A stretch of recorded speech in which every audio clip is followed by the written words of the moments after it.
Hi, I'm Gil Kennedy, President and CEO of HarCo Credit Union. Today I have the pleasure to talk with Michael McFerren, who is a prominent Harford County restaurant owner. Michael, thank you for joining us today. It's my pleasure. Thank you so much. Michael, I always like to start with asking my guests to tell me a little bit about yourself. So, tell me about yourself. Sure.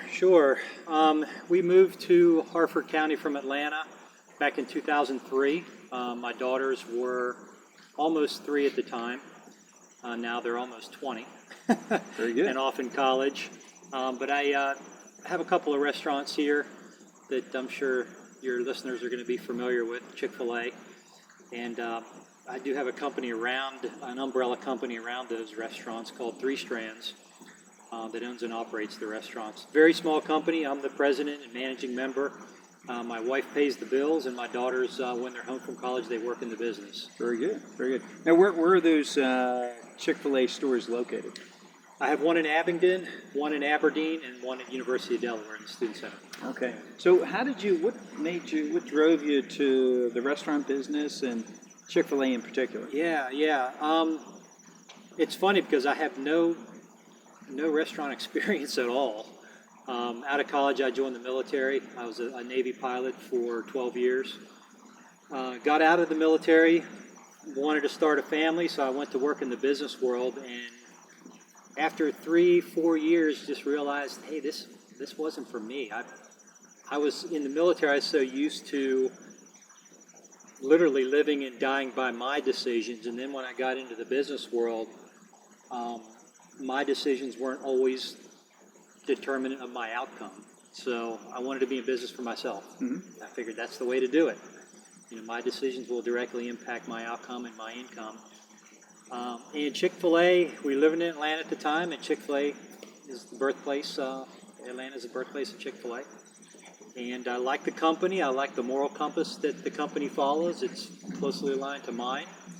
So I decided to interview with Chick-fil-A and was fortunate enough to be selected, which is, right now, it's crazy difficult to be a Chick-fil-A owner. I would imagine. One of the things that, and you spoke about moral compass, and one of the things that really has impressed me, particularly as the chief orator of culture in my organization, is the culture of the Chick-fil-A experience.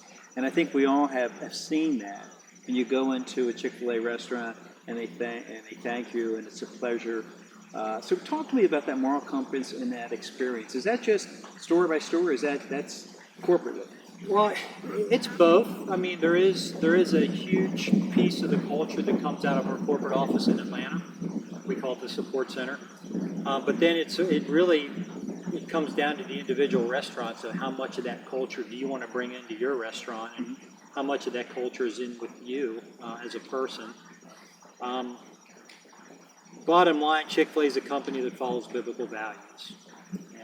That's at the support center. And we want to try, and me personally, I try to do the same. I want to have that my pleasure experience when guests come into the restaurant. So we really screen our folks well before we hire them. The interview process is pretty lengthy. I have the final say in everybody that I hire, and I have over 200 people that work for me. Wow. And we really drill down and get into what is this person like? Are they involved in the community? Do they have the core values that we're looking for? And I have a list of 4 sets of expectations that I go over with every candidate, and I ask them for a verbal commitment to meet those expectations before I make them a job offer. And if they're a minor, then once they accept the job offer, their parents are coming in, and I'm meeting with their parents as well to go over the same expectations, so we're all on the same sheet of music. Wow. And it has really helped solidify that service attitude within my team members. Mm-hmm. Well, it's certainly, certainly recognizable.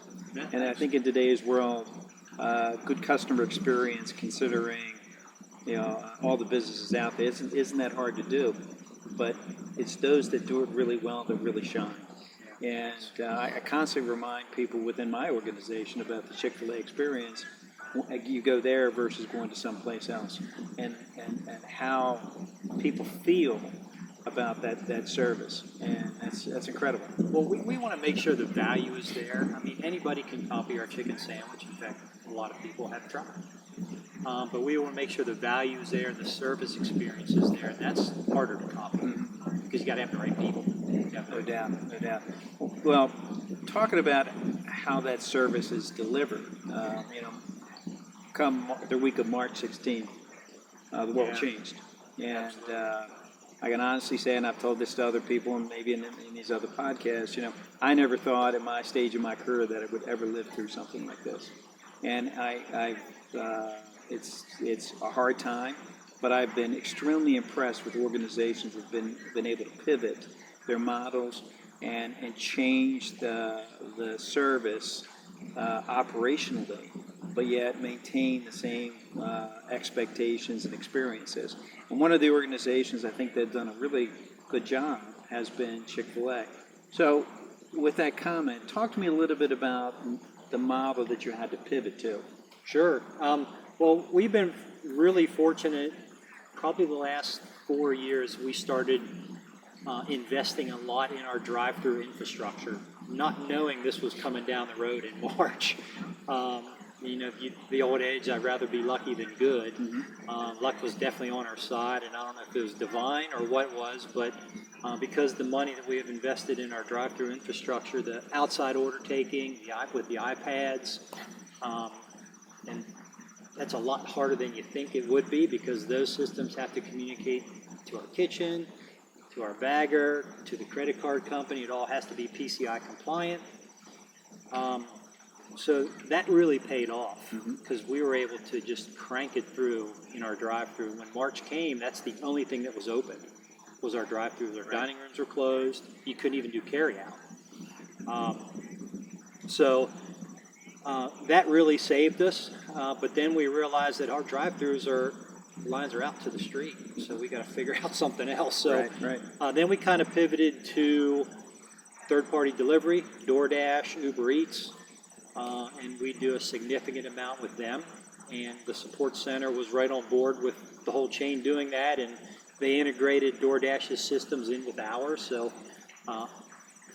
the key here is I have never seen our support center be so nimble. I mean, they were quick to act. And typically where it would take, 6 months to vet something, another 6 months in trial, Chick-fil-A, they just turned it on like that. And they saw. Right. And then we switched to, and then we added curbside delivery at some of my restaurants. Not all restaurants have it, but ones that do. We've added that, and that's a big piece. And guests like that because now you don't have to get out of your car. Right. You come in the parking lot, you check in, and we bring the food out to you. But we had to reimagine that model as well because we wanted a social distance. Sure. We wanted no contact delivery as much as possible, so we were putting the food in these big plastic bins.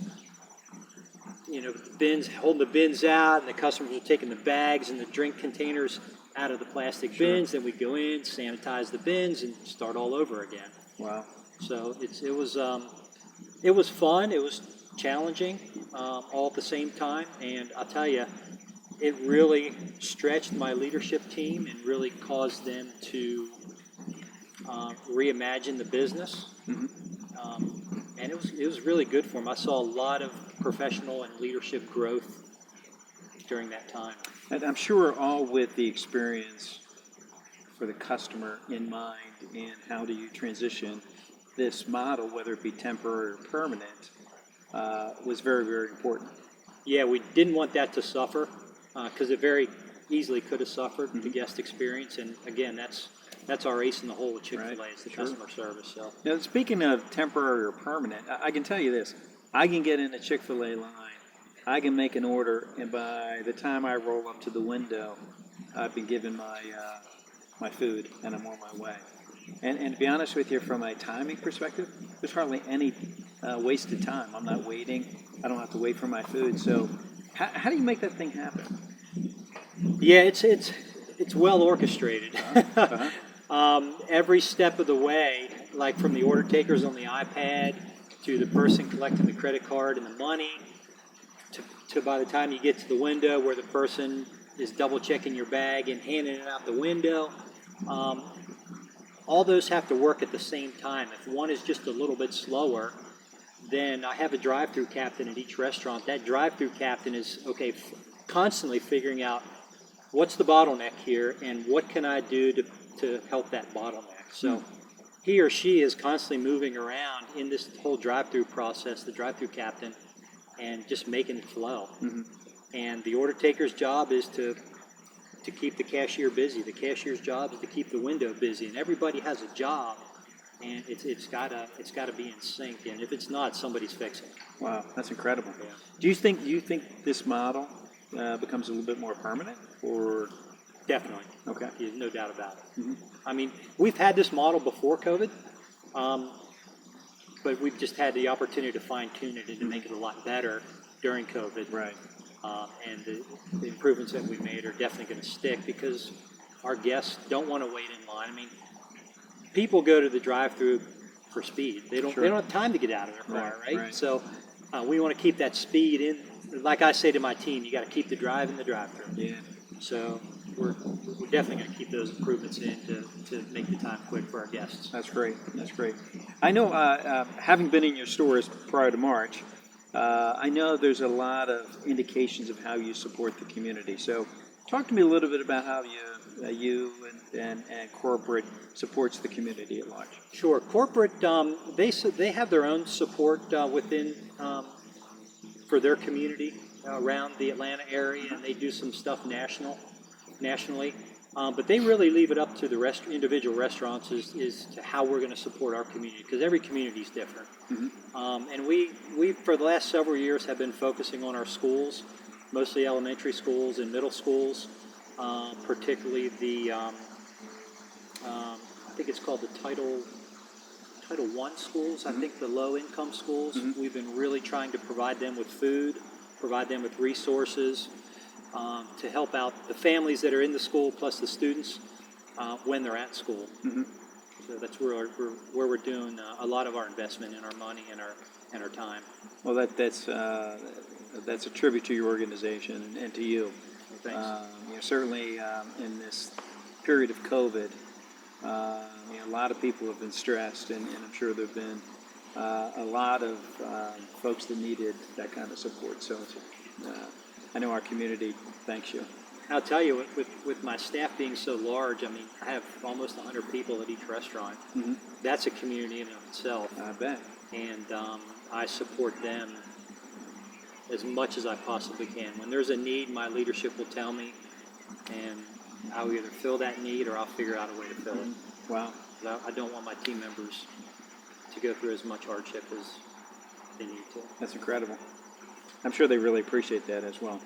They do. They don't always say it, but they do. I'm sure they do. And other people that see that Sure. Appreciate that. I mean, as we well. love on our team members, and I take it back. They do appreciate it because I have a very, very low turnover rate. Very low turnover, especially for that industry. Well, I always like to close these video podcasts as I talk to leaders in the community and ask them to share a thought or perspective. So, do you have a thought or perspective about the time and about the period that we're in? Sure. I think companies that don't adapt quickly to what's happening now, and the companies that continue to use C-19 as an excuse, are companies that are going to become irrelevant. Companies have to be nimble, and this is just basically a test run for what's going to come, I think. I mean, companies are going to have to be nimble. They're going to have to reimagine their business all the time to flex. I mean, it's an audible. You call in audibles all the time. Absolutely. And, as a business owner, the same thing. I mean, you have to be able to bend and move and dodge and parry. It's almost like a boxer. You're in there in the ring and dodging punches and countering punches. So And keep your staff and your employees together and motivated and focused. absolutely. This is I think, a real test for true leadership. And it sounds like you certainly provide that for your organization. Yeah, we've definitely learned that you have to take care of your folks even more so during tough times, because you never know when a team member walks through the door. You never really know what they're going through unless you ask. Mm-hmm. And I sit down with my team members personally a lot, one-on-one, and just say, I ask an open-ended question. Hey man, how's it going? Mm-hmm. And I may have to ask it a few times to get to the true answer of how it's going, but they'll open up, and sometimes I learn some things, and if I don't learn it, my leadership does, and they fill me in. Very good. Well, I want to thank you for taking the time out of your busy schedule, because I know you're a busy person, and talking to my members and the community at large that we serve here at HarCo. Oh, it's my pleasure, and thank you for doing these video casts or podcasts, Mm-hmm. and to keep the community informed. I appreciate that. Appreciate it. I want to thank my members again for watching these podcasts. I ask that you like us on Facebook and share these videos with your family and friends. Thank you.